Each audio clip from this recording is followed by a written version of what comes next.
Shalom, shalom, shalom. First and foremost, like always, I would like to say, call halayim like Yahawah, Bahasham, YAHAWASHI, Bahasham, Rachach, Quadash. I would like to give double honors to the old apostles at Great Millstone, the minute I learned this truth from. And I would like to say shalom, wa barakim, la bakayim, shah yasha, peace and blessings to the hopeful elect of the nation of Israel, scattered throughout the four corners of the earth, sincerely waiting on the return of YAHAWASHI HaMashiach to deliver us out of his last captivity. The name of YAHAWAH is the one you ignorantly call God, and the name YAHAWASHI is the one you ignorantly call Jesus Christ. I'm going to title this video, Are You A Sluggard? Okay? Us men that are in this truth, and when I say this truth, meaning so-called Negroes, Latinos, and Native American Indians that are coming back to our nationality, our true biblical nationality of being Hebrew Israelites through our father's lineage, inheriting the promise that was given to Abraham, Isaac, and Jacob, that the Most High gave through his seed a perpetual everlasting covenant for us to inherit the kingdom of heaven. We're now rising up back to our nationality. And with that comes a task at hand, building this temple, which is the body. You know, the scriptures say that where two or three are gathered in the name of the Lord, there he is in the midst of us. The book of Acts tells you that the Most High doesn't dwell in temples made with hands. Okay? Tells you the earth is his footstool. So he's dwelling amongst the men that are dwelling in his truth, his spirit, you know, and in the true doctrine. Okay? So we're building a spiritual house. We're raising up the tabernacle of David that has been fallen. Okay? So with that comes work. With that comes diligence. Okay? You have to put in work. You have to study to show thyself approved, as the scriptures say. You need to put up videos.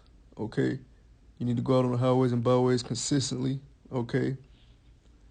And there's no excuse for that, because we got to enter into the kingdom. And if you want to be part of that 144, okay, that 144 elect, you got to put in the work for that, okay? And let me get a quick precept. Let's go to the book of Matthew chapter 7 and start at verse 21. Not everyone that saith unto me, Lord, Lord, shall enter into the kingdom of heaven, but he that doeth the will of my Father which is in heaven. And what is the will of the Father, the Almighty Yahawah? Is for us to come into this work that he's bestowed upon us through his son YAHAWASHI.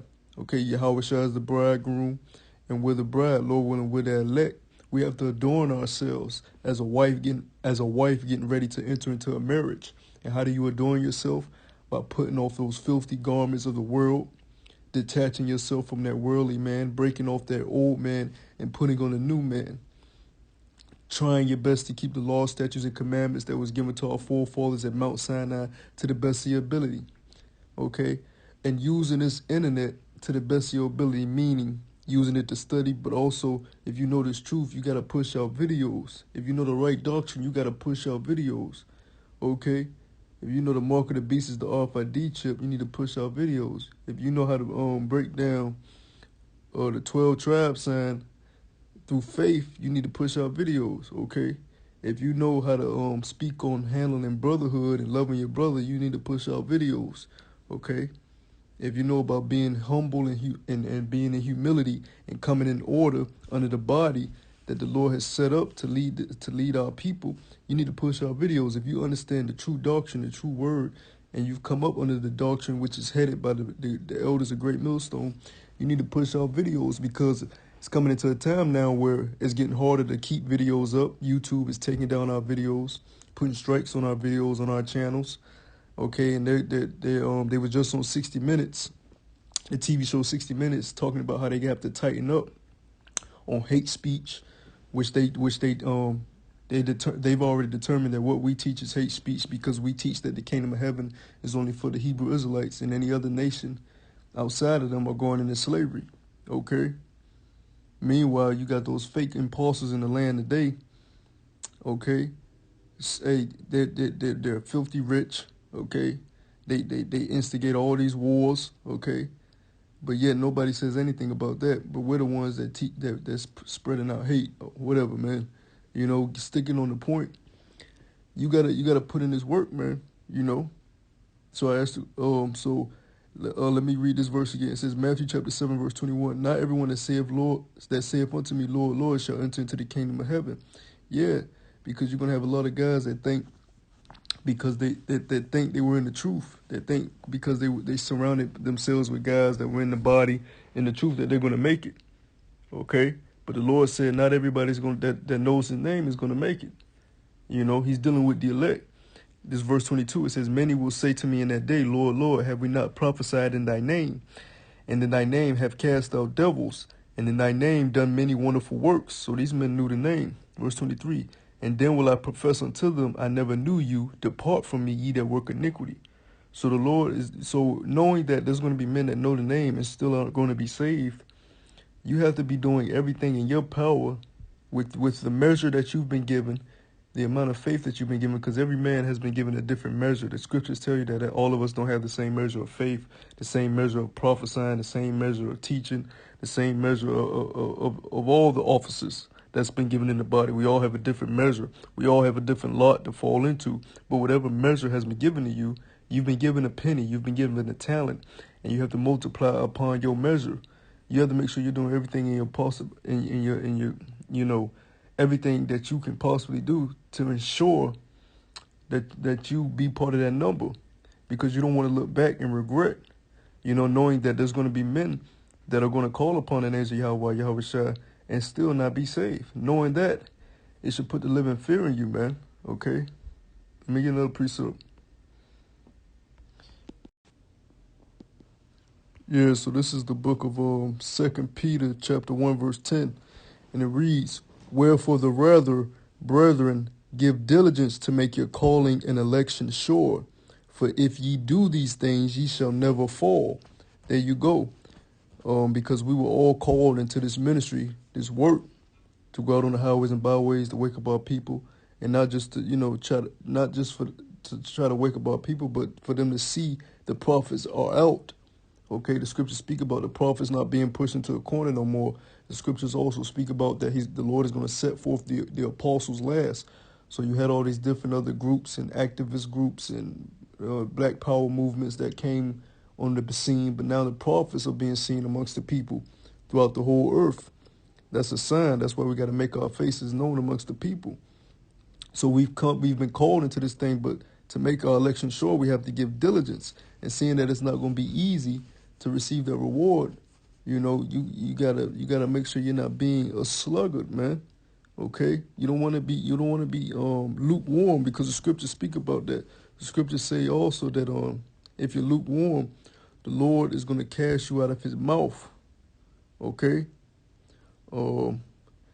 let's get Proverbs chapter 13. Proverbs chapter 13, verse 4. Let me see, verse 4. The soul of the sluggard desireth and have nothing. Yeah, you always have, just like dudes in the world. They always want money. They always want a better job, but they don't go out and look for a better job. They don't put in the necessary time to search. They don't get off their ass and try to better themselves. But they desire a nice car. They desire a beautiful woman. They desire a nice house. They desire all these things, but they don't do the work to get those things. Just like you see these celebrities in this world, whether they have sold out, whether they have signed contracts to make sacrifices, you know, ritualistic sacrifices, wicked sacrifices, regardless, they put in the work to get there. Okay, you can look at some of these rap artists or R&B artists, and you can look at videos when they were wearing dusty clothes and nobody knew their name, and they was doing this for years before they finally got that big break. And, you know, Hollywood and the entertainment business finally gave them a chance to, you know, sell their soul or do what they got to do to make it big. But the point being, they put in the work because they desired that type of life. You get nowhere, or even in sports, these guys, they sell out for these big contracts too, but they didn't get there without hard work. They practiced in them gyms to be able to make them shots. They ran, they worked out to be able to do the things they do, because they desire that type of life. So how much more of us in this truth, if we desire to be part of the Lord's elect, we got to put in the necessary time and effort to reap. Okay, so it says the soul of the sluggard desireth and have nothing, but the soul of the diligent shall be made fat. There you go. That's why he said give diligence to make that calling and election sure. So if you're diligent, your soul is going to be made fat. You're going to receive the riches of the kingdom first. You're going to be made the first fruits. You're going to walk into the kingdom of heaven first, while the rest of your brothers and sisters got to die on this side and then come back in the reincarnation. You're going to be the first fruits of the kingdom and get to see the building up of the future rulership that's going to last for all eternity. Okay? Let me get one more precept, then I'm going to end it. Actually, I'm going to get two more precepts. Let's go to what Paul said in the book of Thessalonians. 2 Thessalonians chapter 3.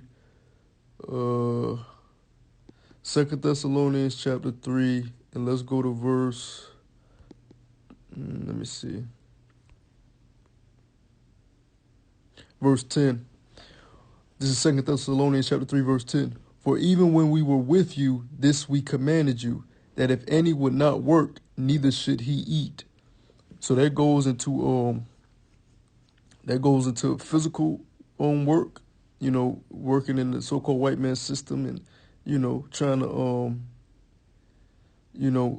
provide for yourself and get your daily bread. But even more in this truth, because what does the scripture say? Store up thy riches in heaven, not on earth, where people can rob and steal your shit, or dust and moth can, build up on your items and property, your possessions. No, store up your riches in heaven, where you ain't gonna have to worry about those things happening. Okay.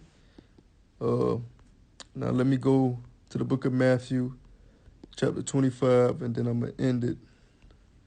This is book of Matthew, chapter 25, and let's start at verse. Let's go to the parable of the talents.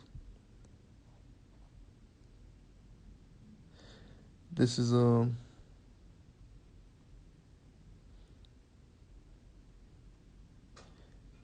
let me start. This is Matthew chapter 25, verse 14. For the kingdom of heaven is as a man traveling into a far country, who called his own servants and delivered unto them his goods. So then the Lord say, yet in a little while he should not be with us, and he go to prepare a place for us. Okay, so he's not with us right now, but he left us the Spirit, the Comforter. And with that, we have work to do. Verse 15. And unto one he gave 5 talents, to another 2, and to another 1. Remember, we have different measures. Okay. To every man according to his several ability, and straightway took his journey. Then he that had received the 5 talents went and traded with the same, and made them other 5 talents. And likewise he that had received 2, he also gained another 2. So these men are building upon the measure that was given to them. This man had 5 talents. He made another 5 talents. So now he got 10 talents total. Okay, this guy had 2 talents. He gained another 2 talents. He got 4 talents total. Verse 18. But he that had received 1 went and digged in the earth and hid his Lord's money. Oh, my measure ain't that big. I'm going to just, bump it. I ain't got a lot of talents, bump it. I'm just leave that here. So he hid his 1 talent. Let's see what happens. Verse 19. After a long time, the Lord of those servants cometh and reckoneth with them. And so he that had received 5 talents came and brought other 5 talents, saying, Lord, thou deliverest unto me 5 talents. Behold, I have gained beside them 5 talents more. His Lord said unto him, Well done, thou good and faithful servant. Thou hast been faithful over a few things. I will make thee ruler over many things. Enter thou into the joy of thy Lord. That's why the scriptures say the sufferings of this present time is not worthy to be compared with what we're going to receive. Lord willing, we be those joint heirs with YAHAWASHI. So you want to be this guy that got 5 talents more off of his 5 talents. So verse 22. He also that had received 2 talents came and said, Lord, thou deliverest unto me 2 talents. Behold, I have gained 2 other talents beside them. His Lord said unto him, Well done, good and faithful servant. Thou hast been faithful over a few things. I will make thee ruler over many things. Enter thou into the joy of thy Lord. Then he which had received the 1 talent came and said, Lord, I knew thee that thou art an hard man, reaping where thou hast not sown, and gathering where thou hast not strawed. And I was afraid, and went and hid thy talent in the earth. Lo, there thou hast that is thine. See, he was making excuses. Verse 26. His Lord answered and said unto him, Thou wicked and slothful servant, thou knewest that I reap where I sowed not, and gather where I have not strawed. Yeah, because the Lord the Lord is sitting on the throne now. He got men that supposed to work for him and widows workers. Why? Because the Lord said so. All right.